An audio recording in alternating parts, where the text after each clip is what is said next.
Colega, buenas noches, ¿cómo están? Bienvenidos a este laxo académico que inició el pasado 10 de noviembre y finaliza el 1 de diciembre. Este laxo vamos a conversar un poco y reafirmar nuestros conceptos de auditoría que han venido adquiriendo a través de Auditoría 1, Auditoría 2 y Auditoría 3. Entonces, recordemos que la auditoría financiera es la clave para la transferencia y la confianza de nuestros clientes, del sector económico y de nuestra sociedad.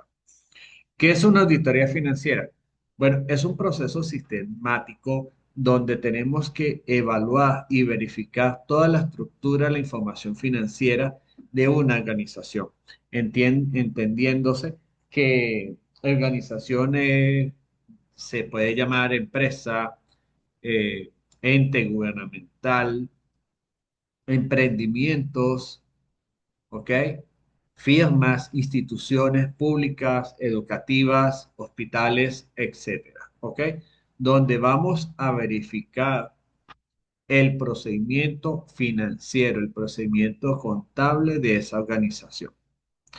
Este proceso sistemático tiene que realizarse los profesionales independientes, ya que se necesita la imparcialidad y el rigor necesario. Estos expertos, estos auditores, no pueden tener dependencia alguna con la organización. ¿Ok? Porque si no, estaríamos hablando sobre un sesgo profesional. ¿Qué significa sesgo? Bueno, recuerden chicos que el sesgo es ese entremado, esa duda perenne que puede haber entre un profesional que esté involucrado directamente o indirectamente con una empresa. Entonces, va a tener esa tela de juicio crítico allí en entredicho. ¿Para qué necesitamos entonces estos profesionales independientes, estos auditores? Bueno, para emitir un juicio sobre si los estados financieros reflejan fielmente la situación económica de la empresa. Una opinión objetiva, clara y concisa, donde si en el proceso sistemático consigue errores de forma y de fondo en sus finanzas, este profesional tiene la obligación de opinar positivamente sobre ello, ¿ok? Si ese profesional, ejemplo, es familiar del gerente o del dueño de la empresa, pues evidentemente podemos tener entredicho de que el profesional no está siendo justo y necesario. Por eso es el ejemplo del sesgo profesional.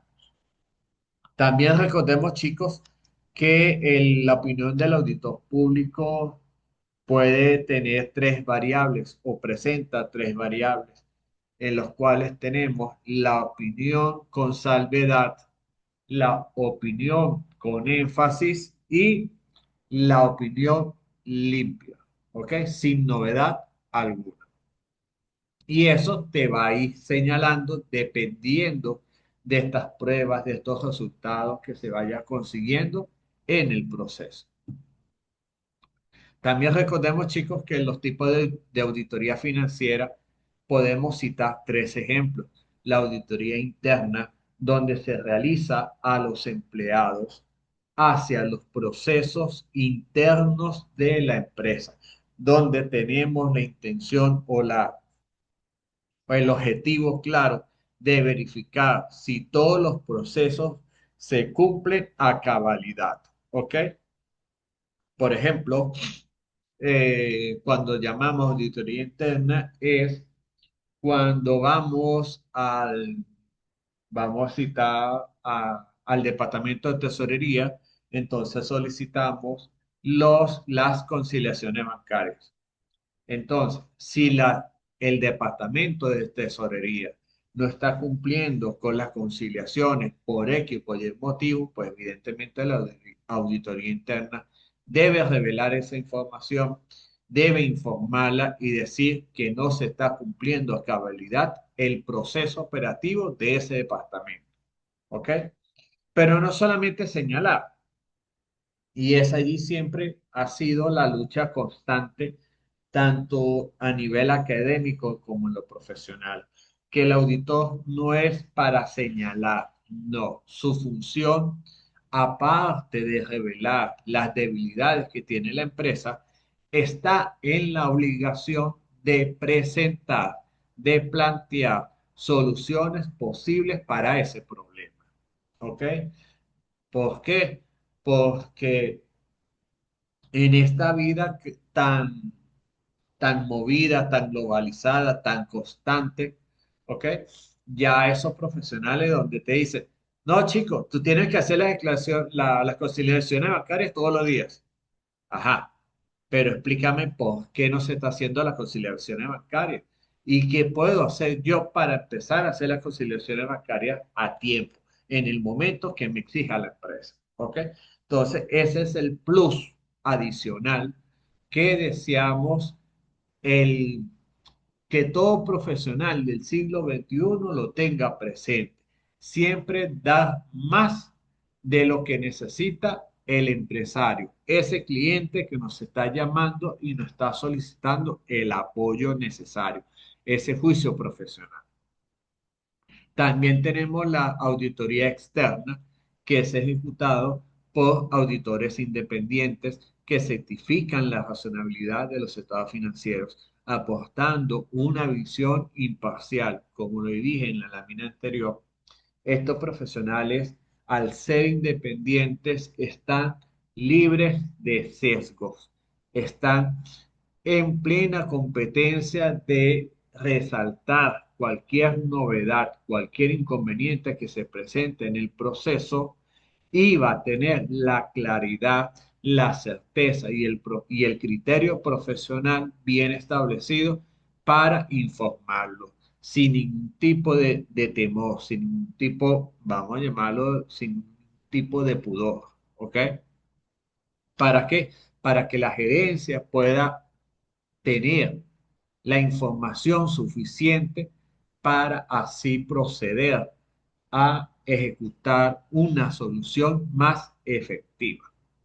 Y la auditoría operativa es la evaluación de la eficiencia y eficacia de los procesos internos que impactan financieramente. Esta auditoría operativa está muy ligado a lo que es la auditoría interna. ¿Ok? Aquí vale la pena aclarar que la duda que tienen muchos de los estudiantes que nos plantean qué tipo de auditoría se tiene que realizar. Este, en mi criterio profesional, muy cariñosamente les informo que la auditoría es integral. ¿Ok? Donde yo tengo que velar por los tres tipos de auditoría. A pesar de que me están llamando de forma independiente, como auditor independiente en una empresa determinada, yo debo evaluar tanto el control interno de la empresa, que esas son aplicaciones de pruebas de auditoría interna, y también debo evaluar la eficiencia y la eficacia de la operatividad de ese departamento, de esa empresa, ¿ok? Y es allí donde yo estoy aplicando pruebas de auditoría operativa. ¿Cuáles son los objetivos fundamentales de la auditoría financiera? Primero que nada, la seguridad razonable de los estados financieros, ya que proporciona confianza sobre la ausencia de errores materiales o fraudes. Hasta la fecha, hay algunos estudiantes que todavía preguntan qué significa seguridad razonable, por qué no le podemos dar una seguridad plena a la evaluación, a la auditoría de los estados financieros. Allí, cualquier profesional a quien se le realice esa pregunta nos puede responder que nosotros como contador público, como auditor, no podemos dar certeza verídica, certeza 100% de la seguridad razonable de estados financieros. ¿Por qué? Porque nosotros no manejamos cuentas bancarias, nosotros no tenemos decisión en las operatividades, en las dinámicas que tiene cada empresa, ¿ok? Por eso no podemos, a pesar de que el contador público tiene la fe pública en su título, nosotros no podemos dar una certeza 100% verídica, ¿ok? Es por ello que siempre manejamos el término seguridad razonable. ¿Por qué es razonable? Porque está cumpliendo con los parámetros establecidos tanto en la ley nacional, llámese Venezuela, Colombia, en X latitud, en X país, y las normas contables que rigen en ese país. Es por ello que debemos tener a la mano también como objetivo fundamental el cumplimiento normativo. Este cumplimiento debe validar que los estados financieros cumplan con las normas contables aplicables, depende del país y también depende del tipo de empresa en el cual tú estás haciendo la auditoría. ¿Ok? En el caso de Venezuela y Latinoamérica, el marco normativo, estamos hablando de la norma internacional de información financiera, las NIF, ¿ok? Pero las NIF se divide en NIF plena, que son para aquellas empresas grandes o grandes empresas, y las NIF PYME para pequeñas y medianas entidades. Y el normativo GAP son para Estados Unidos y otras latitudes. Entonces ahí debes tener en cuenta qué cumplimiento normativo se encuentra cumpliendo esa empresa. Si nos ponemos la lupa del detective, vemos que en Venezuela tenemos otro marco normativo a nivel contable, en el caso del ONCOP, Oficina Nacional de la Contaduría Pública. Este ONCOP o estas normas ONCOP va ligado a las instituciones del Estado, aquellas instituciones públicas que tienen que rendir cuentas ante la Contraloría Municipal Nacional, municipal, estatal o nacional. ¿Ok? Entonces es allí donde se cumple otro tipo de normas. También seguimos con esa lupa detectivesca aquellas entidades que son cooperativas. Las cooperativas también tienen un marco propio de contabilidad. ¿Ok? Entonces siempre debemos velar qué normas, qué leyes está cumpliendo cada empresa. No podemos ir o podemos llegar como auditor en una empresa a aplicar las mismas normas que la empresa vecina que me contrató. No, debemos tener mucho cuidado con eso. ¿Ok? Ojo, cuidado. También objetivo fundamental es la credibilidad y la confianza. Incrementar la confianza para inversores, reguladores y otros stakeholders. Es un modismo inglés que se está implementando mucho. Coloquialmente hablando, nosotros debemos asegurar que esta información sea transparente para que terceras personas u otros usuarios puedan entender claramente los estados financieros. ¿Ok? Actualmente, la Federación de Normas Internacionales promulgó la NIF 18, donde estandarizó nuevamente los estados financieros. Esta estandarización se realizó con el fin de que toda empresa maneje el mismo idioma, maneje la misma estructura financiera o presentación de los estados financieros, donde yo inversionista, por ejemplo, yo pueda entender los estados financieros de una empresa telefónica y pueda entender los estados financieros de una empresa productora, por ejemplo, que sean iguales. Esa es la credibilidad y la confianza de la información. Y evidentemente tenemos que debemos tener en cuenta la estabilidad financiera, para facilitar el cumplimiento normativo y estabilidad en los mercados financieros. Las fases de una auditoría financiera podemos indicar que es la finalización, la ejecución y la planificación. Ustedes dirán, ¿por qué está este triángulo al revés? Bueno, con la intención de empezar a manejar el lado izquierdo del cerebro, de nuestro cerebro, para así activar ambos lados. ¿Ok? Entonces, iniciamos con esta planificación. La planificación es el análisis del entorno, del sistema contable y los controles internos de la organización.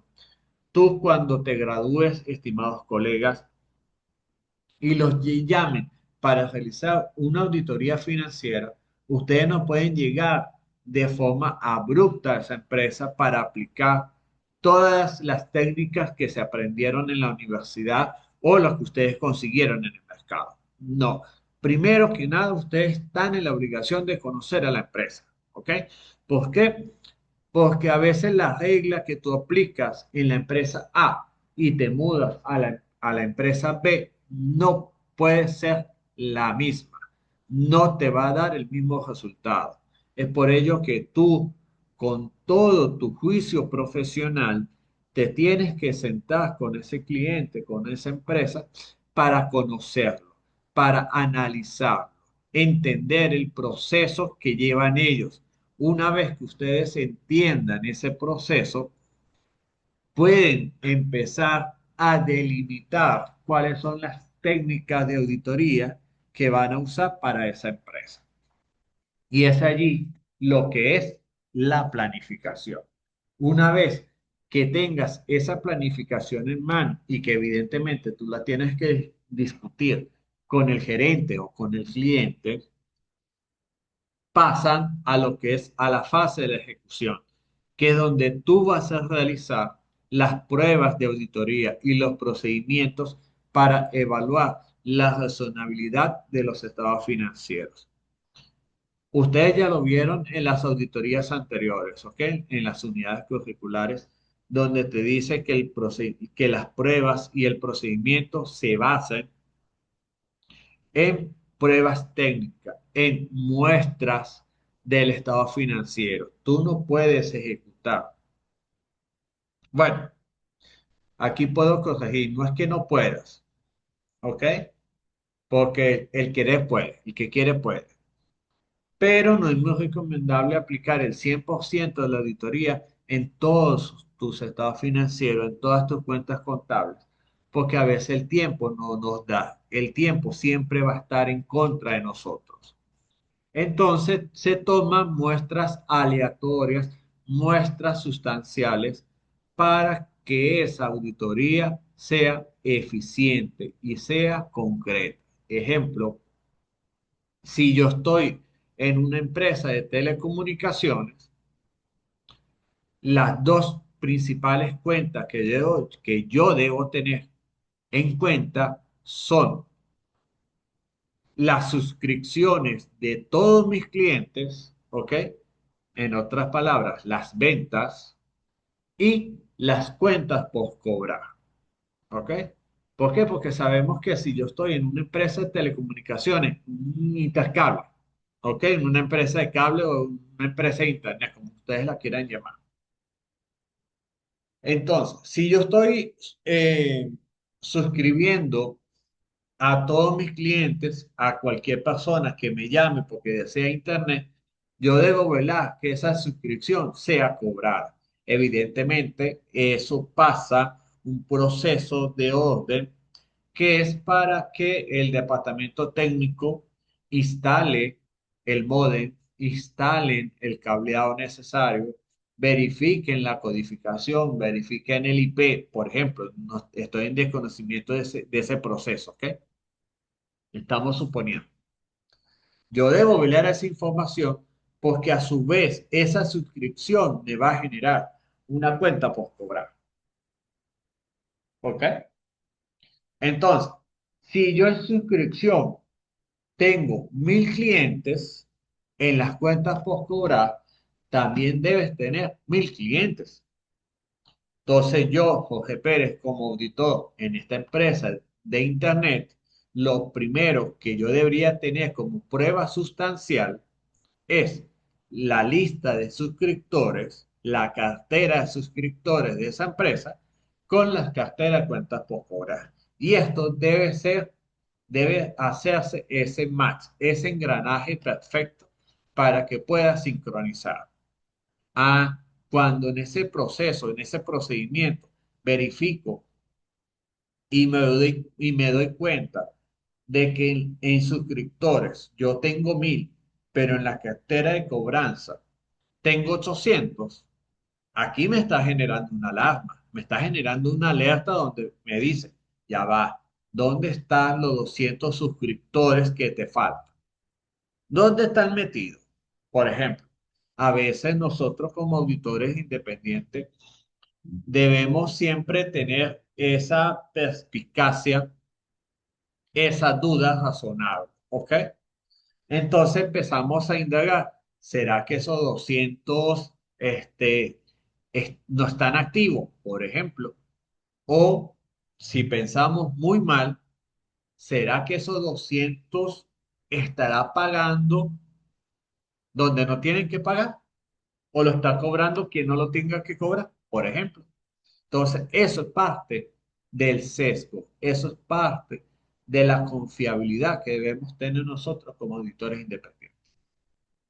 Y por último, bueno, viene la finalización, que es la emisión del informe con conclusiones, hallazgos y recomendaciones detalladas. Entonces, si yo en la prueba sustancial de la cartera de suscriptores conseguí que me hace falta 200 suscriptores en la cartera de cobranzas, yo debo revelar esa información. Hice todas las pruebas necesarias para conseguir ese faltante. No lo conseguí, evidentemente se lo tengo que informar al cliente, al gerente que me contrató, ¿ok? Y plantearle, me hace falta estos 200 suscriptores. No consigo si están activos, no consigo si ya los cobraron, no consigo si es que cobraron por anticipado, etcétera. ¿Ok?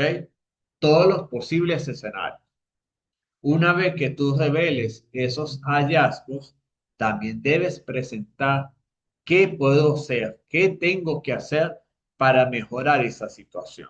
¿Ok? Y ese es el plus que necesitamos como profesionales. La evaluación de controles internos y riesgos me genera dos aristas.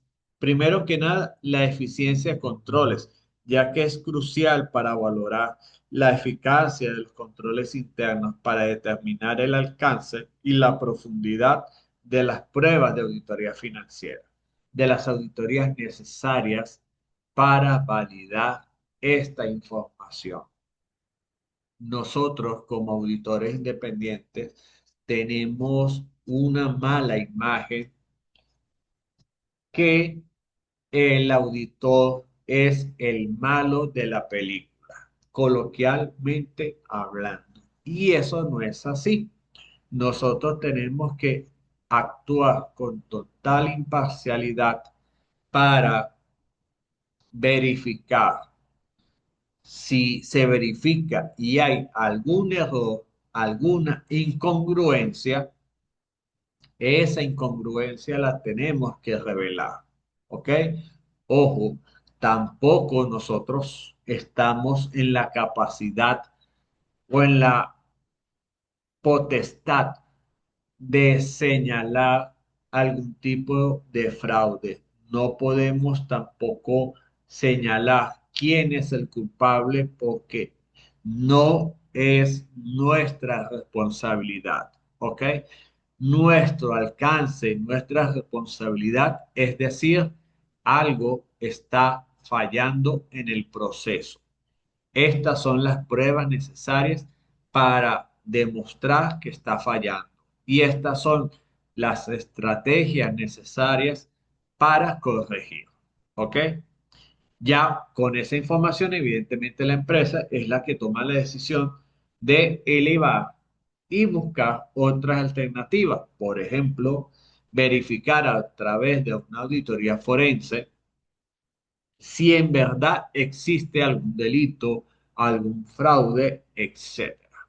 ¿Ok? Y ya y en ese caso ya entra las competencias de las leyes penales. ¿Ok? Eso ya se encarga a través de tribunales para establecer quién ha sido el culpable y las sanciones pertinentes para ese culpable. También tenemos las estrategias de auditorías, que donde se usa un muestreo estadístico y tecnologías avanzadas en auditoría para grandes empresas con el fin de optimizar recursos. Y en las pymes, enfoque en áreas de altos riesgos y aseguramiento para mejorar los procesos contables y operativos.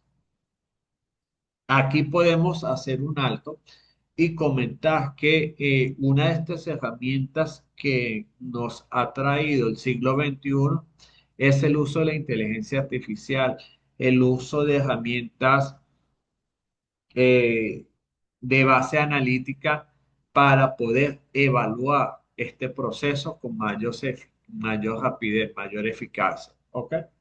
Así que no le tengamos miedo en utilizarlas. Vale. Tenemos que aprender a usarlas, porque por allí hay un mal rumor que estoy en contra de ello, de que dicen que la inteligencia artificial van a sustituir a los contadores, van a sustituir a los auditores. No, jamás. La inteligencia artificial no sustituirá a ningún profesional. ¿Por qué? Porque es el profesional que genera el sesgo, el criterio profesional que tiene, ¿ok? Ese juicio de valor. Sin embargo, también lo tengo que decir que aquel profesional que no acepte la inteligencia artificial, que no se adapte a estas nuevas tecnologías, lamentablemente va a quedar fuera del mercado. ¿Ok? Porque van a llegar otros profesionales que con más entusiasmo para aprender estas nuevas herramientas. ¿Ok? Por ejemplo, con Power BI. A veces hay muchos contadores, colegas, que dicen, no, yo con un Excel yo puedo entender mi información, yo puedo entender. Excelente, tú como profesional puedes entender la herramienta Excel, pero el gerente, el cliente tuyo, no va a entender el Excel. Ellos tienen otra mentalidad. El empresario tiene una mentalidad más rápida, más práctica, más chispa. Entonces, la herramienta Power BI es una muy confiada para que transmita esa información, esa visualización que necesita el empresario del siglo XXI. Entonces, no te conformes con tus herramientas viejas, adáptate a las nuevas. Procedimientos analíticos clave de la auditoría. Primero que nada, el análisis comparativo, comparación de cifras actuales con periodos anteriores y con el sector para detectar anomalías o tendencias inesperadas. ¿Ok? Ese es el análisis. Cuando ustedes estaban en Finanzas uno y creo que hasta en cálculo financiero vieron análisis horizontales y verticales. Esos análisis no solamente para aplicarlo en finanzas, no es solamente para aplicarlo en cálculo financiero, no. Ese análisis tú lo puedes aplicar también en auditoría, porque tú vas a visualizar el ritmo de crecimiento o decrecimiento que pueda tener la empresa. Al tú analizar esa comparatividad, tú vas a tener la destreza de decir, voy a verificar esta cuenta, le voy a realizar una prueba sustancial para demostrar qué pasó, cómo va, por qué creció, por qué disminuyó. ¿Ok? Ese es el análisis comparativo. Luego pasa a la verificación de cuentas, donde es la revisión detallada de efectivo, inventarios, activos fijos, ingresos, costos y otras cuentas para asegurar su exactitud. ¿Ok? Claro está. Ustedes también pues, me pueden señalar que en la mayoría de las auditorías se revisan las mismas cuentas. Sí, no te los voy a negar tampoco. Del 100%, el 60% siempre va a ser las mismas cuentas contables a auditar. ¿Ok? Sin embargo, depende de cada empresa, darle la importancia necesaria a esa cuenta. ¿Ok? Por ejemplo, cuando tú llegas a una empresa del Estado, ¿sí? Vamos a ponerle un ejemplo aquí en Venezuela, a Copolec, ¿ok? Lo primero que el auditor independiente debe fijarse no es en el efectivo, no es en las cuentas de clientes, de suscriptores, ¿verdad? No. Su principal fuente para la prueba sustancial es el valor de los activos fijos, ¿ok? Aquellos activos, esas propiedades, plantas de equipo que Cospolec tiene en su poder. Entonces el auditor debe atacar en base a ello, debe validar, debe confiar esa información, ¿sí? Entonces ahí es cuando te cambia las técnicas de trabajo y es lo que yo me refiero. La evaluación de políticas, análisis crítico de estimaciones contables y políticas aplicadas por la dirección, asegurando su coherencia y la razonabilidad de la información. Como les he venido diciendo, la auditoría no puede ser una camisa de fuerza. Lo que tú le estás aplicando a empresa A no va a ser lo mismo que tú le vas a aplicar a la empresa B. ¿Ok?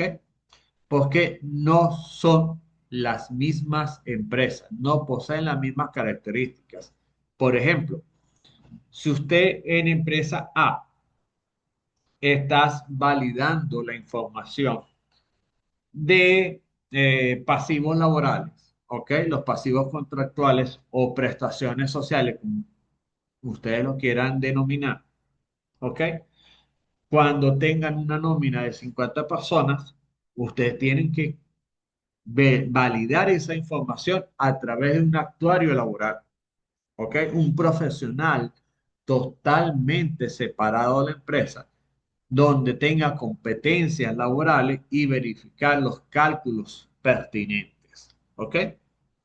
Entonces, cuando tú te mudas a una empresa B, porque te está llamando por ser auditor independiente, tú no puedes llegar con esta misma actuación laboral a esa empresa, porque esa empresa en su nómina apenas tiene 5 personas. ¿Ok?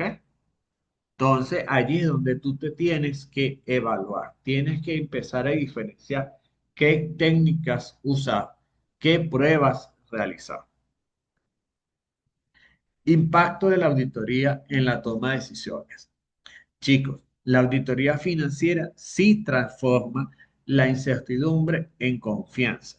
Estas impulsan decisiones empresariales más sólidas, más sostenibles en el tiempo. ¿Ok?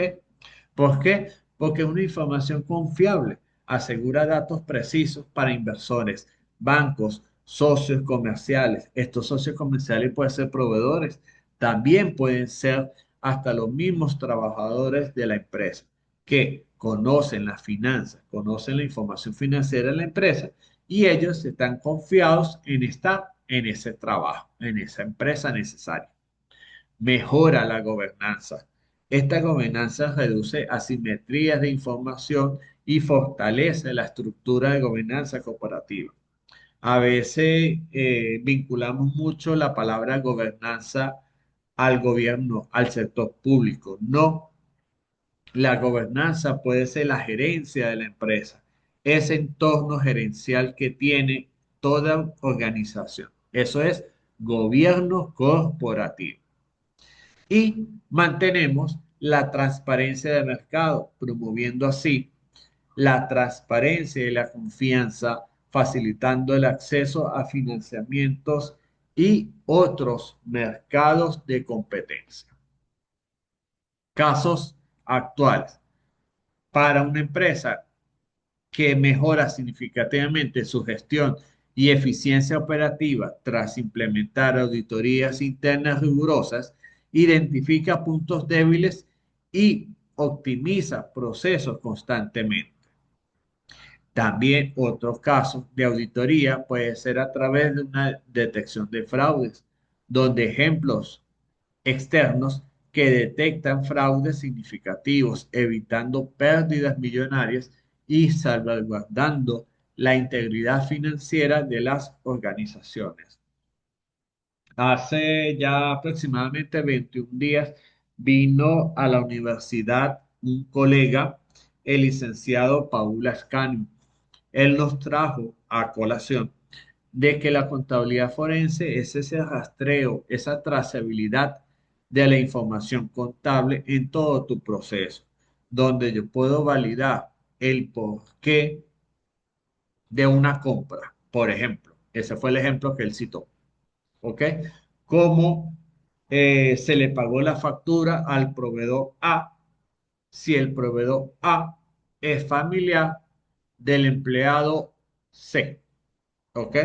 Entonces ahí empezar a dilucidar un poco ese escenario y puede empezar a encender esa luz roja, o mentira, roja no, esa luz amarilla que me está diciendo, cuidado, cuidado, póngale el ojo, detección, detección. Y es allí donde tenemos que enfocarnos a mejorar y a rentabilizar. Como conclusión, chicos, la auditoría financiera es pilar, ya que te ayuda a la integridad asegurada. Es esencial garantizar esta integridad y esta transparencia de la información financiera, donde cualquier usuario pueda entender la información y se sienta confiado que la inversión realizada en esa empresa se mantenga en el tiempo. También decisiones informadas son herramientas clave para la estabilidad económica y la toma de decisiones de datos confiables.